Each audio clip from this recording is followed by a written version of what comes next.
મંગલ મંદિર ખોલો,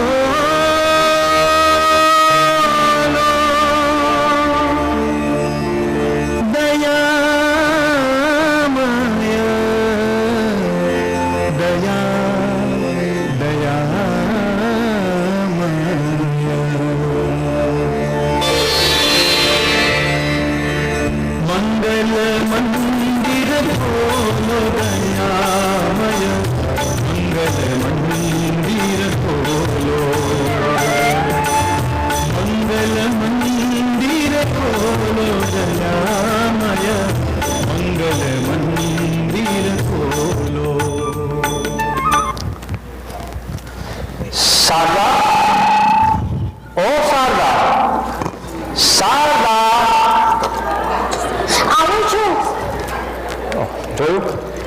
આખો દિવસ ઘરમાં પુરાઈને કઈ ના કઈ કામ કરવાનું, બીજી એકેય વાતમાં રસ નહીં લેવાનો. ઘરકામ અને ઘરકામ. એ સાગા, જો હું તારા માટે શું લઈ આવ્યો છું? પ્રેમા, તમે થાકીને આવ્યા છો, લ્યો આ પાણી પીવો અને જરા આરામ કરો. આ જો હું તારા માટે શું લઈ આવ્યો છું. આ શું છે? આ તારા માટે એક સરપ્રાઈઝ છે. Thank you. પણ હે, આ તો શું લઈ આવી? ઓ બોય, ગો ગેટ મી બડ લાઇટ. આ બધું તને ક્યારે સમજાશે? જો હું તને સમજાવું. આજે ફ્રાઈડે છે, આજે મારે જોઈએ પિઝા, અને પિઝાની સાથે જોઈએ Bud Light. No but light, Bud Light. તો પછી તમારું માથું દુખે ને? અરે એ જ તો માથું ઉતારવાની સાચી દવા છે. તમારું માથું દુખતું હોય તો લાવો દાબી દો, પછી આપણે આરતી ઉતારીએ અને પ્રસાદ ખાશો ને તો બધું સરખું થઈ જશે. અરે રામ રામ રામ રામ રામ રામ રામ. આપણા લગ્નોને આટલા વર્ષો થયા, પણ તું હજી એવી ને એવી મણીબાઈ રહી. આખો દિવસ આ સાડીનો કછોટો કરીને ફરે છે. તો તને એમ લાગે છે કે હું તારો સસરો છું? ગમે તેમ, પણ આપણા સંસ્કાર કેવી રીતે ભૂલાય? Hell with your સંસ્કાર. The whole world is changing. તમે ઓફિસે જાઓ તો ત્યાં કેટલી સરસ પ્રેટી વિમેન જોવા મળે, અને ઘરે આવો તો મેં તુલસી તેરે આંગણ કી. પ્રીતિ, હા, તું શું છે ને, જા પેલા પ્રશાંતની પ્રીતિને જોઈને આવો. એ કેટલો સરસ મેકઅપ કરે છે અને કેટલા સરસ સ્ટાઇલિશ કપડાં પહેરે છે. પણ મેકઅપના થથેડા કરીને છોપી શકાય છે? શું શકુંતલાનો મેકઅપ જોઈને દુષ્યંત પાગલ થયો હતો? એ દુષ્યંત એ તો સાલો વેડિંગ રિંગ આપીને ભાગી ગયો હતો. ચાલો ને હવે આપણે આરતી ઉતારીએ અને તમારી મનગમતી વાનગી બનાવી છે તે જમી લઈએ. આ તો હું શું કહું, આ છે ને અમારા હનીમૂનની અડધી રાત્રે હરે રામ હરે કૃષ્ણ હરે રામ હરે કૃષ્ણ કરવા માટે બેસી ગઈ હતી. પણ એ તો આપણું લગ્ન જીવન સુખી રહે એની પ્રાર્થના કરતી હતી. બાકી મને પણ તમારી પાસે બહુ ગમતું હતું. બહુ સારું. હવે છે ને આ તું તારું દાપણ કરવાનું બંધ કર અને મને કે આજે તે ઘરમાં જમવાનું શું બનાવ્યું છે? સ્પેશિયલ દાળ ઢોકળી. હું તને પિઝા કરું છું અને તારે આજે દાળ ઢોકળી બનાવવાની? પણ પહેલા તો તમને બહુ ભાવતી હતી.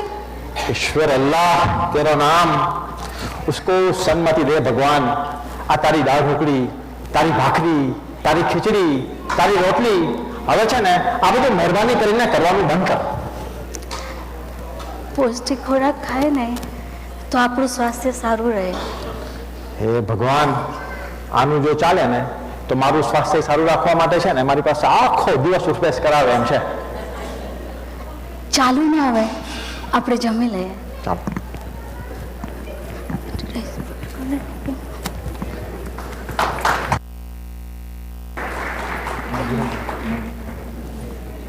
આ મારી શારદા વહુ સાવ ગોથા જેવી મળી છે ને મારો દીકરો હીરા જેવો છે.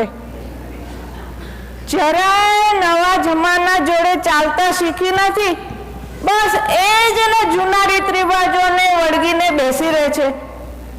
અને મારો દીકરો પણ સાવ એના પપ્પા ગયો છે. હે ભગવાન, હવે એનું શું થશે? હે ભગવાન, હવે એનું શું થશે? શું થશે?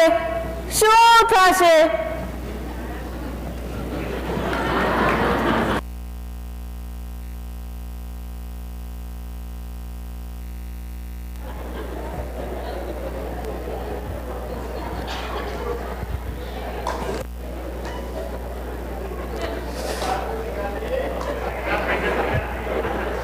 શારદા, તમે હવે થાકી ગયા છો, આરામ કરો અને પછી હા, માઇક્રોફોન. તમે થાકી ગયા છો? એક મિનિટ, મને જરા માઇક્રોફોન પેલા સેટ કરી લેવા દો. ના ના, it's all right. Okay, right. તમે થાકી ગયા છો, જરા આરામ કરો, હું તમારું લેંગુ લઈને આવું. હા, જરૂર. પણ છે ને, ધ્યાન રાખજો, આ અંધારામાં મારા લેંગાને બદલે તું તારો ઘાઘરો લઈને નહીં આવી જતી. તમે પણ જલ્દી ગુસ્સે થઈ જાઓ છો. તમારા ગુસ્સા પર મને એક કવિતા યાદ આવે છે. कोयले की आग हो या आफ्ताब हो, जो भी हो खुदा की कसम तुम बड़े हैंडसम हो. चेहरे पे दिखती हूँ गुस्से की झलकियाँ, फिर भी तुम्हारे पास हंस के आ गई. બહુ સરસ. પ્રેમલ, કાલે સવારે તમારે વહેલા ઉઠવાનું છે, તમે વહેલા સૂઈ જાઓ. પણ કાલે તો વીકેન્ડ છે, વીકેન્ડમાં મોડા સુધી નહીં સુવાનું. કાલે તો તમારે ખાસ પૂજાના કપડાં પહેરવાના છે. તારી બહેન પૂજાના કરતા મારે કરવાના છે. તારું કશું તો નથી ગયું ને? તમે કેમ મજાક કરો છો? તમે કેમ સમજતા નથી? કાલે મંદિરમાં પૂજા છે. ઓ તો એમ કે ને, પણ કાલે મંદિરે શા માટે જાઉં છું? મંદિરમાં પૂજા હોય, ભક્તિ હોય, આરતી હોય, શ્રદ્ધા હોય, દેવી હોય. વાવ! આરતી, ભક્તિ, શ્રદ્ધા, દેવી, આ બધા જ્યાં આવતા હોય ને ત્યાં તો આ બંદા હંમેશા આવવા માટે તૈયાર છે. તમે કેમ ઊંધું સમજો છો? મોટે ભાગના લોકો મંદિરે એના માટે જ જતા હોય છે. હું ખરું કહું છું ને? તમે ક્યારેય સુધરવાના?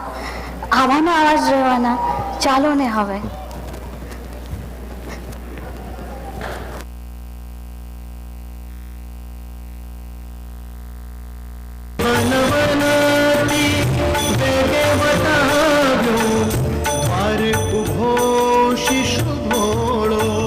પ્રીતિ, ક્યાં ગઈ પ્રીતિ? હે પ્રીતિ, ક્યાં ગઈ? હા, કાં તો હિન્દી સિરિયલો જોતી હશે, કાં તો મેકઅપના ખંખડા લગાતી હશે. હે પ્રીતિ,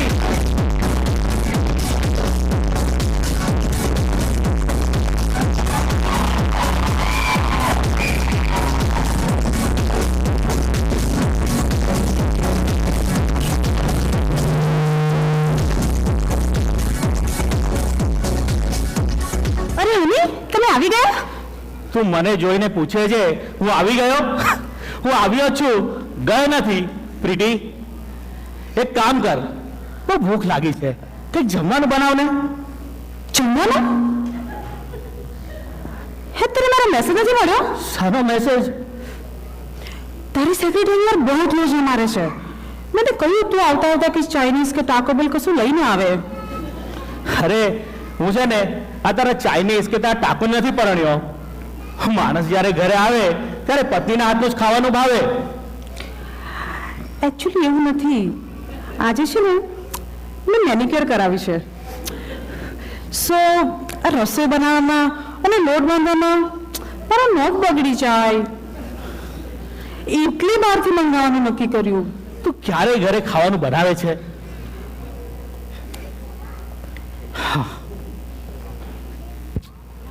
પણ આવું મેકઅપ ના કરું, હેરસ્ટાઈલ ના કરું, હાય હાય હું કેવી લાગુ? ફૂલન દેવી જેવી લાગે. ફૂલન દેવી તું પછી તું જ કહીશ કે હું લગર વગર ફરું છું.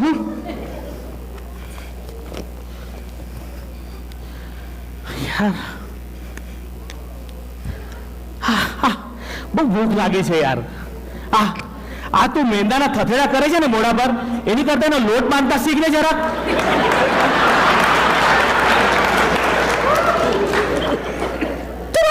કચરો કરે છે. કચરો તો મારો થાય છે. તને તમારી બ્યુટીની કોઈ કિંમત જ નથી. મને આમ તો પાર્ટીમાં બહુ વેચાય છે જ્યારે લોકો મને જોઈને કહે છે चौदहवीं का चांद हो या आफताब हो, जो भी हो खुदा की कसम लाजवाब हो. અરે પ્રીતિ, આ પારકા બૈરા બધાને ચૌધરી કા ચાંદ જેવો જ લાગે. હા, આ બધા જો, બધા બાજુમાં જોવાને બદલે બધા પાછળ જોવે છે. જો જો, એ ચાંદ પણ આપણો જ છે. હા, તે છોડે બધું. પિઝા ઓર્ડર કરું કે ચાઇનીઝ? અને હા, એ આવે ત્યાં સુધી તું કહેતો હોય તો અમદાવાદી સ્પેશિયલ વાઘ બકરી બનાવી આપો. અરે હા, તારી વાઘ બકરી ચા પી પીને હું છે ને પેલો વાઘ જેવો હતો ને, સાવ બકરી જેવું કરી મૂક્યો છે. છો, હું તો પિઝા જ ઓર્ડર કરી દઉં છું. હા, માણસ લગ્ન શા માટે કરતો હશે?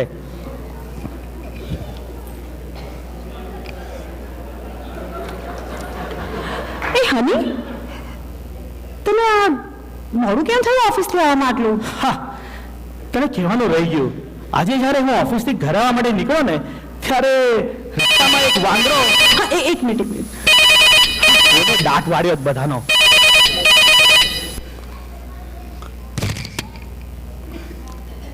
हेलो सनी, एक काम करने तू मेरी बेनेट में रिंग करने आ वांदरानी बात सांभळे लो. એ તું શું મને વાંદરો કહે છે? હું અને તને વાંદરો કહું? જવા દે હવે તું. હોય ને તો હું તો ના જ કહું. હું મારી જાતને નીચે શું કરવા પાડું? એ ના હોય, એને સાચું કહું છું. આ તારા જેવો હોય તો બધાને મળે.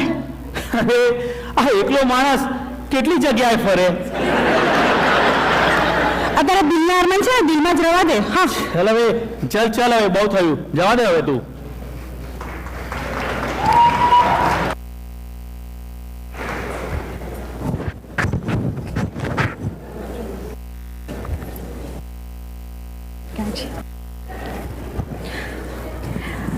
અરે મને એમ થાય છે આ મારી પ્રીતિ બહુ ફેશિયલ કરાવું છે ને, મેનિક્યોર કરાવું છે ને, પેડિક્યોર કરાવું છે ને, રેસ્ટોરન્ટમાં તો પૈસા ખર્ચે છે. મારો દીકરો આખો દિવસ કામ કરે છે અને આ મારી બહુ પૈસા ખર્ચ્યા જ કરે છે. મારા છોકરાનું દેવાળું કાઢી રાખશે. અરે શું થશે? ઓ માય ગોડ, શું થશે?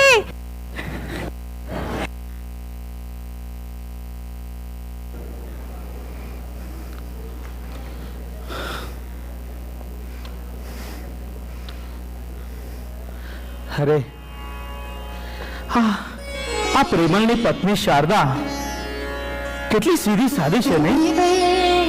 એ રોજ પ્રેમલને નવી નવી વાનગીઓ બનાવીને જમાડે છે. એનું ઘર એકદમ ચોખ્ખું ને ચટ હોય છે. આ પ્રેમલે ઘરમાં કશું જોવું પડતું નથી. જો આવી આદર્શ પત્ની હોય ને, તેનાથી જ ઘર શોભે. હા, મારી પ્રીતિ છે ને, એ સારી તો છે જ, એમાં મને કોઈ શંકા નથી. મને પ્રેમ પણ ઘણો કરે છે, પણ હવે ઘર સંસારમાં વધુ ધ્યાન આપે ને એ જ યોગ્ય છે. આ બધા જવાનીના નખરા એ બધા જવાનીમાં શોભે. આ સમય પ્રમાણે વર્તીએ ને તેમાં જ આ ઘર સંસારની આબરૂ છે. હે ભગવાન, શું થશે મારા સંસારનું?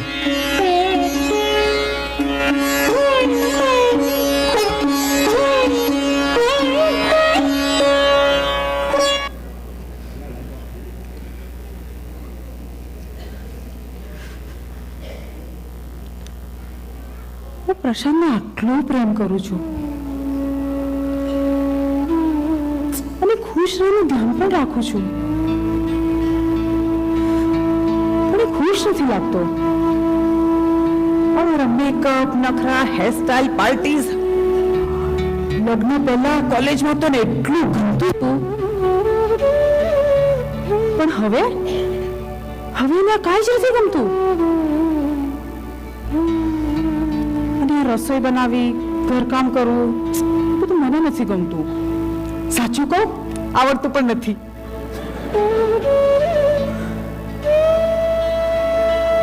આ લગ્ન જીવનમાં ઝઘડા કોને ન થતા હોય, પણ અસંતોષ ના જ હોવો જોઈએ.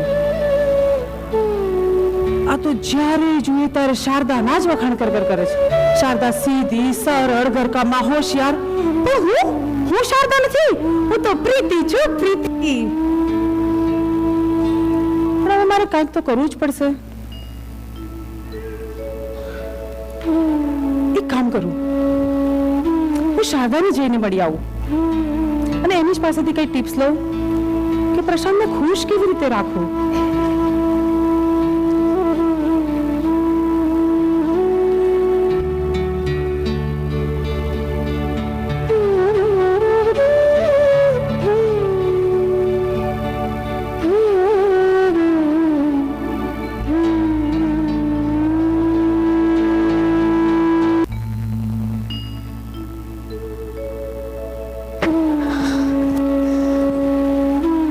સાથે લગ્નને વર્ષો વીતી ગયા. કાયમ એનો જ વિચાર કરીને પગલું ભરું છું. પતિ પરમેશ્વર માની તેની પૂજા કરું છું, પરંતુ તે કાયમ ફરિયાદ કરે છે. મારી સાદગી એ જ મારું આભૂષણ છે. ઈશ્વરના આશીષથી અમારો ઘર સંસાર સુખી રહે તેની પ્રાર્થના કરું છું, પરંતુ તે ખુશ નથી લાગતો. તેની તમામ નાની બાબતોનું ધ્યાન રાખું છું. તેને જરાય ઓછું ના આવે તેની કાળજી રાખું છું, પણ અમારો ઘર સંસાર સુખી નથી લાગતો. એવું તો હું શું કહું જેથી એ ખુશ રહે? મારામાં હું એવું તે કઈ પરિવર્તન કરું જેથી અમારો ઘર સંસાર સુખી રહે. કાયમ પ્રશાંતની પત્ની પ્રીતિના વખાણ કરે છે.